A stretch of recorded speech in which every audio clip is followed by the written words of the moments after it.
E aí galera, massa! Seja bem-vindo ao meu canal. No vídeo de hoje eu vou resolver com você as questões 21 e 22 da prova da Universidade Federal de Santa Catarina, que aconteceu agora, 2023. Se você está aqui e não é inscrito no canal ainda, se inscreva. Deixa aí um like dos comentários que você está achando da prova. Estou me comunicando com você através da comunidade, então lá eu passo algumas informações a respeito dos próximos vídeos, para você não ficar de fora das minhas resoluções. Bacana? Então vamos lá, questão de número 21, olha só o que dizia para você.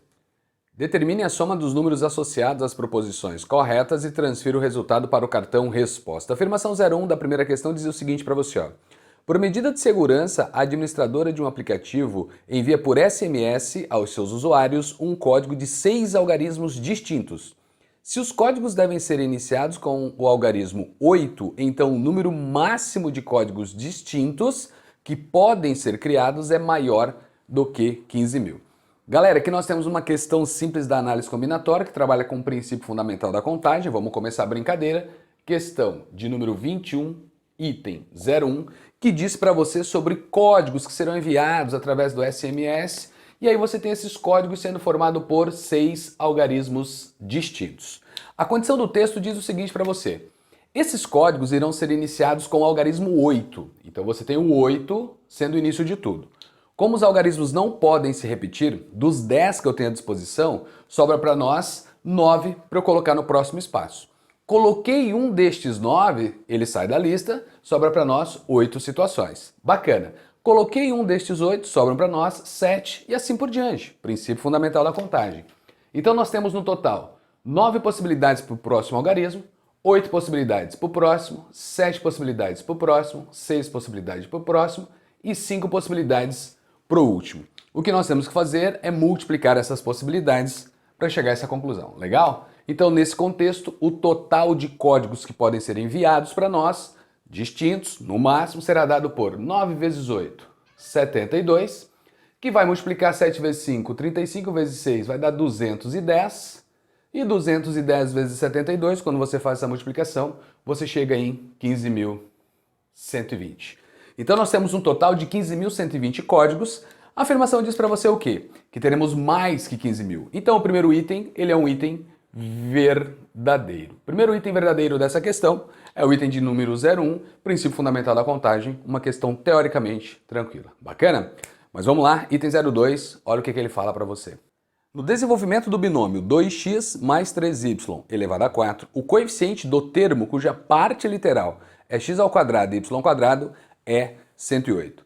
Galera, aqui no item 02, o ideal é você trabalhar com o termo geral de um binômio, para caso você sinta necessidade em outras questões futuras. Se por um acaso nessa prova você desenvolveu tudo que tinha que ser desenvolvido porque o expoente é 4 e é um expoente pequeno, não tem problema nenhum.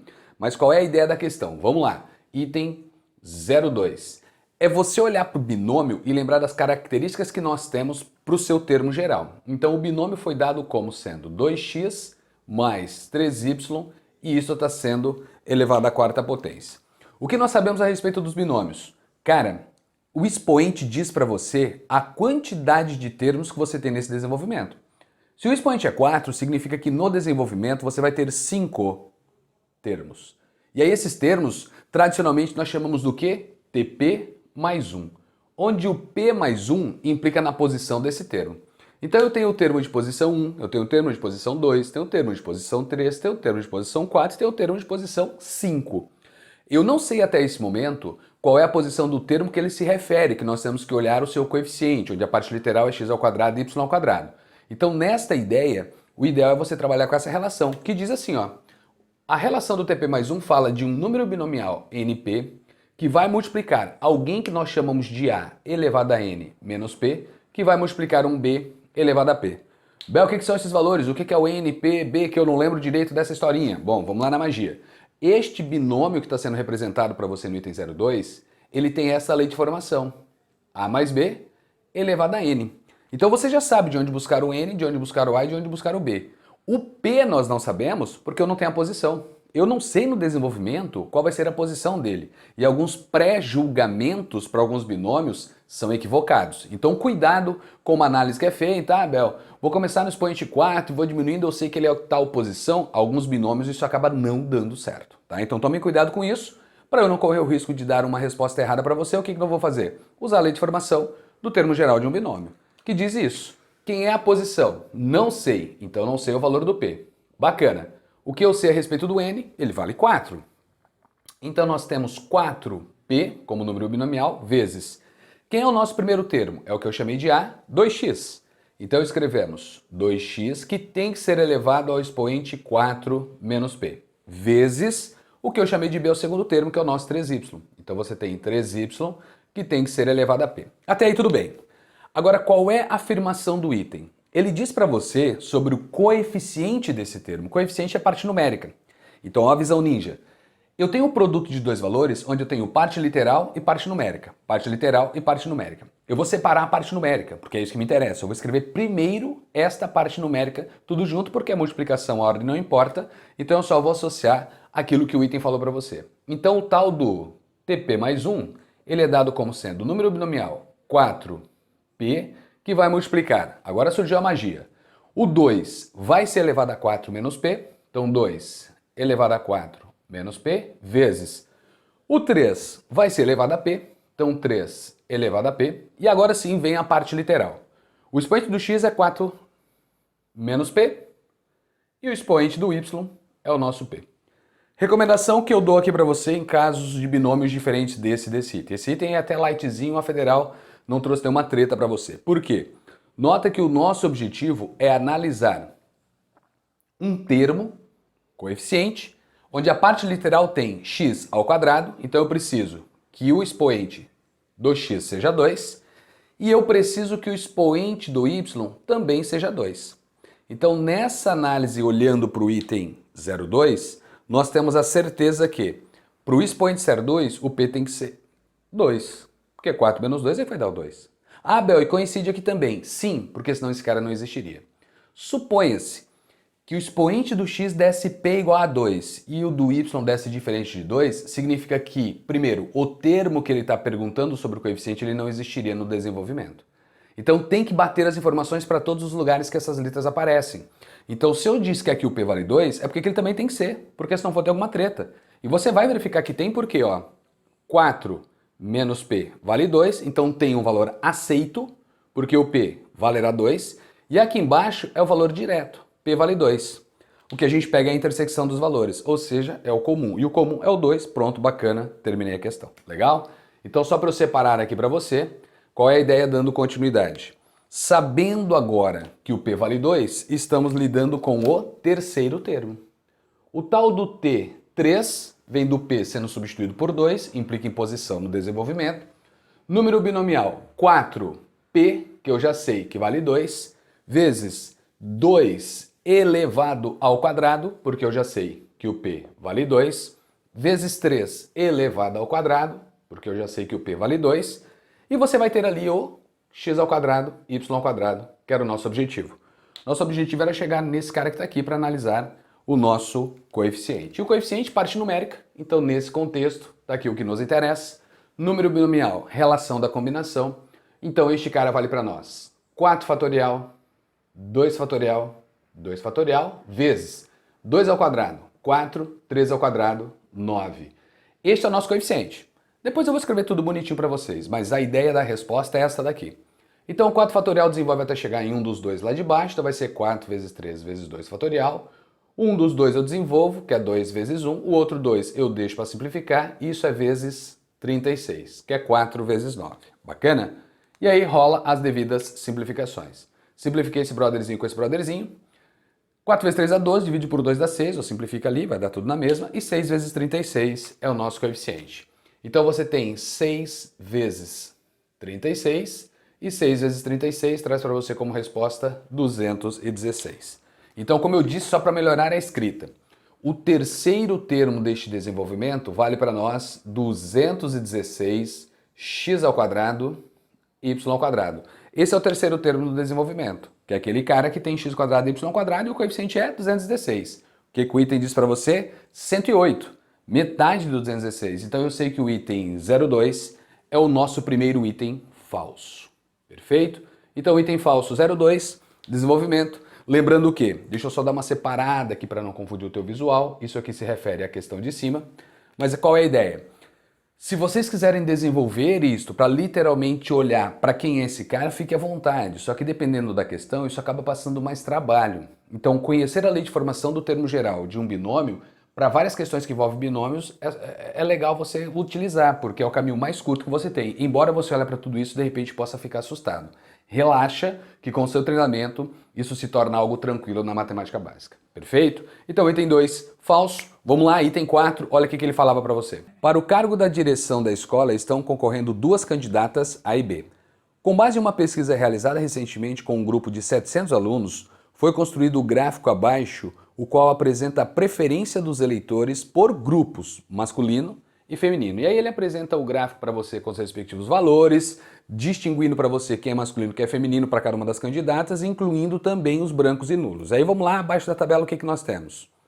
Ao escolher aleatoriamente um dos participantes da pesquisa, sabe-se que ele é eleitor da candidata A.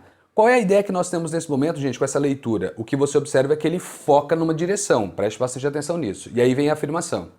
Então a probabilidade de ele ser do sexo feminino é de 93 sobre 161. Galera, aqui nós temos uma probabilidade simples, mas como eu acabei de falar para você, ele acaba focando em um determinado lugar, ou seja, dá uma condição. Você trabalha com a ideia condicional. Precisa ser bem específico da condicional? Não. Ao invés de eu olhar para os 700 eleitores, quanto às suas preferências, nós vamos focar apenas na candidata A e olhar para os eleitores da candidata A, porque nós temos essa garantia porque o item falou para você. Ao selecionar uma pessoa ao acaso, sabendo que a preferência dessa pessoa é a candidata A, afirma-se a probabilidade de ser do sexo feminino, aí vem a afirmação para vocês. Então nesse detalhe, olha qual é a ideia. Vamos lá, item 04, vou colocar aqui embaixo para você, que está bem bonitinho. Item 4 diz o seguinte, a probabilidade, eu vou escrever assim, tá gente? Ó, a probabilidade, deixa eu trocar de cor para não misturar com a ideia lá de cima. Então estamos falando na probabilidade dessa pessoa ser do sexo feminino, onde nós temos a certeza que é do A. Eu não vou usar a simbologia direto da condicional, tá? Embora vocês possam, mas eu vou deixar assim. Porque daí a ideia seria a seguinte, a probabilidade de eu selecionar uma pessoa do sexo feminino, dado que ela é eleitora da candidata A. Então teria uma barra aqui. Como é um simples cálculo, eu não vou trabalhar com essa análise, perfeito? Então dá só uma olhada. O que eu sei? Eu preciso olhar só para a candidata A e verificar quantas ali eu tenho certeza que são do sexo feminino. Então dá uma olhada na tabela de novo e vê esse valor. De acordo com o texto, ele diz para você que feminino vale 186. Então nós temos no total 186 dividido pelo nosso universo, que são os eleitores que têm por preferência essa candidata A. E qual é o total de eleitores de acordo com o gráfico? 136 mais os 186. Então nós temos 136 mais 186. A partir daí você fecha essa probabilidade do item 4.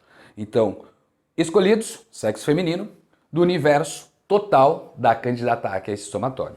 Então lá em cima continuamos com 186, embaixo nós vamos ter o somatório, que vai dar 322, é isto? É. E aí simplificando esses valores, nós vamos chegar, vou escrever aqui embaixo, a probabilidade feminino da candidata A vai ser igual metade 93, metade 161. E é essa probabilidade que a afirmação trouxe para você. Então o item 4 é o nosso próximo item verdadeiro. Item 4, verdade. Bacana? Então uma probabilidade simples através de uma tabela que foi informada os valores. Dá uma condicional, mas não é aquela condicional chata que você está acostumado a lidar. Então o item 04 verdadeiro, bacana. Espero que você tenha entendido. Vamos seguindo. Item 08, olha o que ele falava para você. A receita de uma empresa no primeiro semestre do ano foi apresentada por meio da tabela abaixo. Daí ele apresenta a tabela para você, com os meses variando de janeiro a junho, com os respectivos valores da receita, e abaixo da tabela vem a informação. Vamos lá. Com base na tabela, é correto afirmar que a receita mensal média da empresa no primeiro trimestre foi maior que a receita mensal média da empresa no segundo trimestre. Galera, aqui nós temos um lance que é mais ou menos o seguinte, ó. As informações elas estão no quadro, falamos em trimestre, então estamos nos referindo aos 3 primeiros meses, que eu preciso efetuar uma soma e dividir por 3. Quando eu vou para o próximo trimestre, eu vou novamente trabalhar com a soma dos 3 e dividir por 3. Como eu preciso fazer uma comparação numérica e o denominador é o mesmo, basta eu analisar o numerador. Quanto maior é o meu numerador, maior vai ser a resposta da minha divisão. Por quê? Porque o denominador não muda. Eu estou calculando média aqui da mesma quantidade de números. Então, se eu quero fazer uma comparação entre médias, o que eu sei? Estou calculando a média de 3 números, estou calculando a média de 3 números. Eu quero saber qual é a maior média. Basta eu saber qual é a maior soma, porque a quantidade de números que eu estou somando é a mesma. Legal? Então, se eu faço essa soma, eu acabo com a questão. Então, vamos fazer a soma devagarinho, uma questãozinha que leva um pouco de tempo, é chatinho, mas é bem básica. Bastava essa soma para você saber se o item é verdadeiro ou falso. Então, vamos lá. Nós temos aqui 8, 8, 16, faz a soma aí junto comigo, se der treta me avisa, 16 subiu 1. Então, 2, 4, 5, 9, 14, vai 1.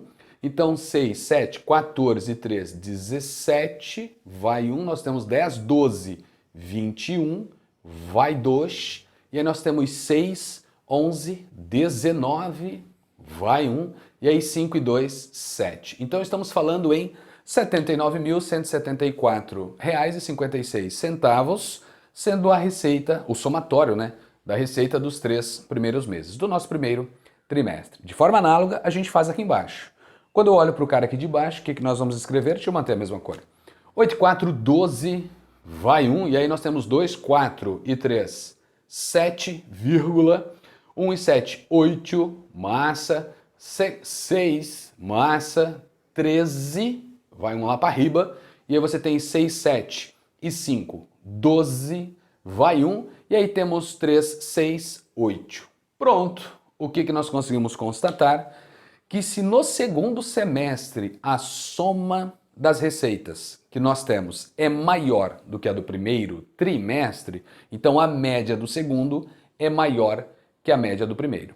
Então, quando se trata dessa informação, como você tem do segundo maior que o primeiro e não o primeiro maior que o segundo, nós temos mais um item falso na questão de número 21. Então, item falso, porque ele fala o contrário para você. Bacana? Então, item 08, bem tranquilo, bastava somar. Para quem quer literalmente calcular a média, fica à vontade. Divide por 3, você vai ter a média do primeiro trimestre. Divide por 3, você vai ter a média do segundo trimestre. E você vai observar que a resposta dessas divisões, o número de baixo vai ser maior que o número de cima. Bacana? Mas para a questão a gente não precisa fazer isso. Legal? Então vamos lá. Item 08, falso. Item 16, dá uma olhada no que ele falava aí então. Marcos faz parte de um grupo de 9 pessoas em seu local de trabalho. Foi determinada a constituição de uma comissão com 5 integrantes. Se Marcos obrigatoriamente deve estar nessa comissão, então existem 35 modos distintos de se fazer essa escolha.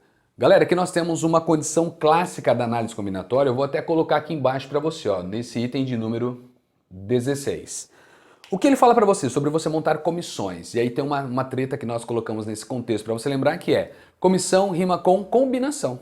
Por quê? Quando eu falo em comissões, a ordem dessas pessoas no grupo, ela não importa em uma comissão. Não tem cargo, não tem premiação, não tem nada disso. Então são comissões a serem formadas com pessoas. Bacana.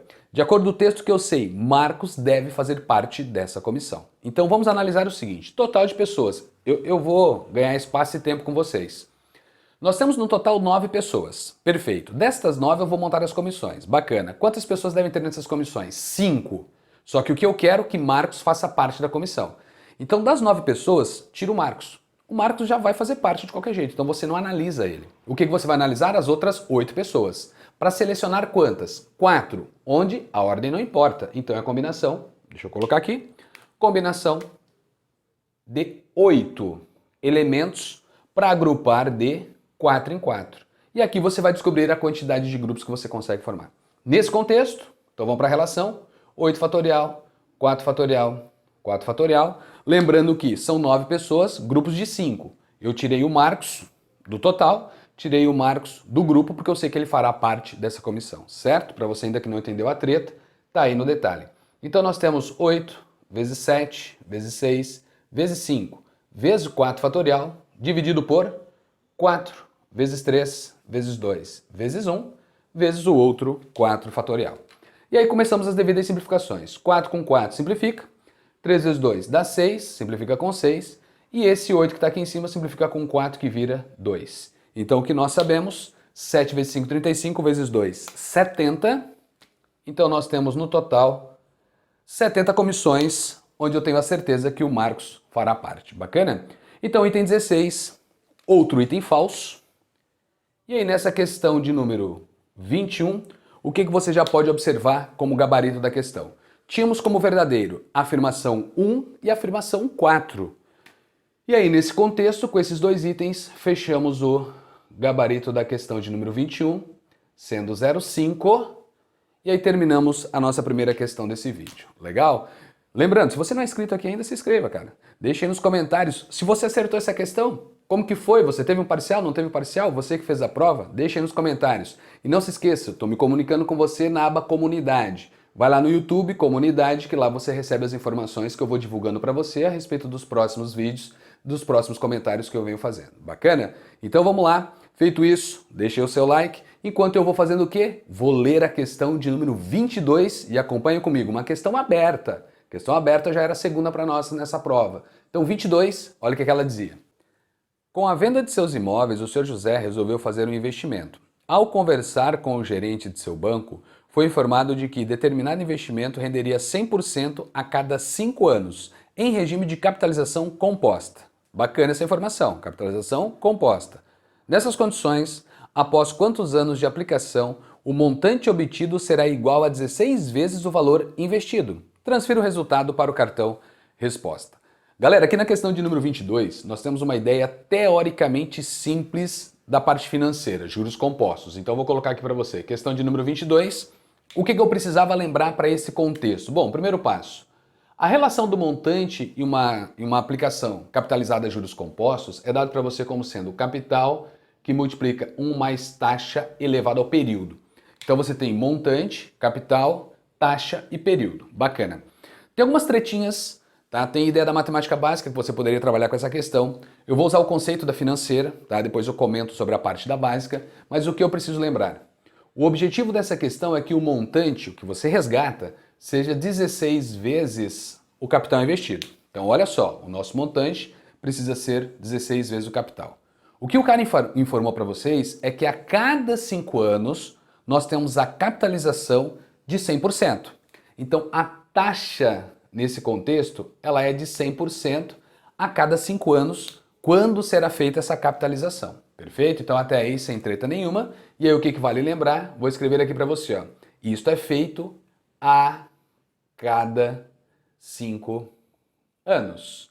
Massa! Então esse é o primeiro detalhe da questão. Aí vem o período, que é a pergunta que ele fez. Bel, qual é o período que nós temos aqui? Aí, galera, a ideia é a seguinte. Como eu vou dar uma resposta em anos, e eu sei que, por exemplo, fiz o meu investimento, ano seguinte, não capitalizou. O próximo ano, não capitalizou. Por quê? Só vou capitalizar 5 anos depois. E qual vai ser essa capitalização? 100%. Então, como eu quero saber o período total que essa grana ficará investida, eu vou fazer uma troca de variável. Não há essa necessidade, tá? É só para o contexto ficar bonitinho. Eu vou afirmar que o período de aplicação, não o período de aplicação total, tá? A quantidade de vezes que eu vou capitalizar, que é esse período que está aqui, ó. E isso implica em quantidade de vezes que capitaliza. Então a quantidade de vezes que nós vamos capitalizar será o total do tempo que isso ficou em anos aplicados, dividido por 5. Bel, de onde veio isso? Porque se eu disse para você que o N é a quantidade de vezes, porque normalmente você chama isso de período, tempo de aplicação, blá blá, não. Isso aqui na verdade, para você funciona na financeira como sendo a quantidade de vezes que o seu dinheiro é capitalizado, tá? Nessa parte de juros. Então nesse contexto, quantas vezes eu tenho essa capitalização? Não sei. Eu sei que se eu quiser capitalizar isso uma vez, o K tem que ser 5. Por quê? Porque é a cada 5 anos que capitaliza. Então vai ter a primeira capitalização. Se eu quero capitalizar isso 2 vezes, eu já sei que é 10. Por que, Bel? Porque 10 dividido por 5 dá 2. 2 é a quantidade de capitalizações que eu vou ter. Então, assim sucessivamente, eu trabalho com o 5 no denominador, fazendo essa troca de variável. Não há necessidade. Mas aqui, o que constitui esse K para nós? Esse K para nós realmente é o período, então vamos chamar assim, período de aplicação. Então, aqui você tem o período de aplicação, claro, na mesma unidade de medida, em anos, porque eu vou usar a taxa anual. Se eu usar a taxa anual, eu vou encontrar um período anual. Legal? Então, às vezes, essas transformações ajudam vocês. Nessa questão não precisava. A Federal de Santa Catarina deu uma facilitada para você nessa questão de número 22, tá? Mas eu tenho certeza que se você for pela matemática básica que eu vou citar daqui a pouco, ou analisar dessa forma, e eu quis mostrar desse jeito, para chamar a atenção do N ser a quantidade de capitalizações, você resolve na boa, sem treta nenhuma, vai chegar no gabarito. Legal? Então vamos fazer as devidas substituições? Lá no formulário, montante 16 vezes o capital, é igual ao capital que multiplica 1 mais a taxa, próxima observação. A taxa que nós temos nessa capitalização, ela não pode ser usada como informação, o percentual. Tenta lembrar que nesse contexto você tem um X% e o que nós usamos na matemática numericamente é o coeficiente multiplicativo, é a representação do que isso é para nós da matemática, que é X em 100. Porcentagem por 100, partes de 100. Quando ele fala para você então em 100%, é 100 sobre 100. E 100 dividido por 100 é divisão de números iguais, a resposta vale 1. Então aqui a nossa taxa vale 1. Ô Bel, e se nós tivéssemos, por exemplo, uma capitalização de, vou jogar um número bonitinho, 80% a cada 5 anos. 80% é 80 sobre 100, aqui entraria 0,8. Ou você escreveria, né, 8 sobre 10, 80 sobre 100, a opção numérica é sua. O que eu não posso colocar no formulário é o número 80. O que eu não posso colocar no formulário é o número 100, tá? A taxa é sempre através dessa representação. E agora vem o período. O período para nós é o tal do N, né? Que aí você chamou de K sobre 5. E aí esse período para nós implica no que mesmo? O N, tá? O N implica em quantidade de capitalizações. O que eu vou dar como resposta literalmente para nós é o K. Então aqui entra o expoente K dividido por 5. Virou matemática básica. Então a ideia agora é, simplifiquei, massa, então eu tenho do lado esquerdo o 16, que será igual 1 mais 1, 2, elevado a K dividido por 5. 16 é uma potência de base 2, então escrevemos 2 na quarta, sendo igual a 2 elevado a K sobre 5. Portanto, simplificando as bases, pensamento de equação exponencial. Equação exponencial, bases iguais, deixa de olhar para as bases, comparamos os expoentes, e aí você chega em 4 sendo igual a K dividido por 5, e aí nós chegamos ao valor do K. O K será dado por 5 vezes 4, 20. E o que eu afirmei para você que é esse K mesmo, é o tempo de aplicação, é o período de aplicação em anos. Não quantas vezes o capital será capitalizado, porque a gente sabe que isso só acontece a cada 5 anos. Então, em 20 anos... Legal? Em 20 anos, deixa eu colocar aqui, ó. Vou escrever bonitinho, né? 20 anos, nós temos o capital de investimento, se eu tenho uma capitalização de 100% a cada 5, né? Então, em 20 anos, eu terei a certeza que eu tenho 16 vezes o valor que eu investi inicialmente, que é o nosso capital inicial. Bacana? Então, aqui chegamos à resposta, gabarito da questão de número 22. É 20, que é o que você passa para o cara como resposta. Partindo dessa ideia, o que eu tenho que analisar agora? Vamos lá, como eu prometi para você, a ideia da básica. Se eu capitalizo 100%, significa que a cada capitalização eu dobro o valor. Então, hoje, eu inicio com um determinado valor. Não sei qual é, mas eu sei que daqui a 5 anos eu tenho o dobro. O dobro do anterior. Passados-se mais 5 anos, eu tenho o dobro do dobro. Então, você tem capital, o dobro do capital, 4 vezes o capital. Depois você vai ter o quê? 8 vezes o capital, depois você tem o quê? 16 vezes o capital. Então você pode organizar essa sequência numérica, que é uma progressão geométrica, porque você não está longe do 16. E aí o que você precisa verificar é esse intervalo de tempo. Quantos blocos de capitalização eu tive? Ah, Bel, eu capitalizei isso 4 vezes. Então a cada capitalização passaram-se 5 anos, 5 vezes 4, 20, você chega no mesmo lugar. Então é uma questão teoricamente simples. Eu quis trabalhar com a ideia conceitual dos juros compostos, da matemática financeira, para você dar uma olhada no contexto matemático. Bacana?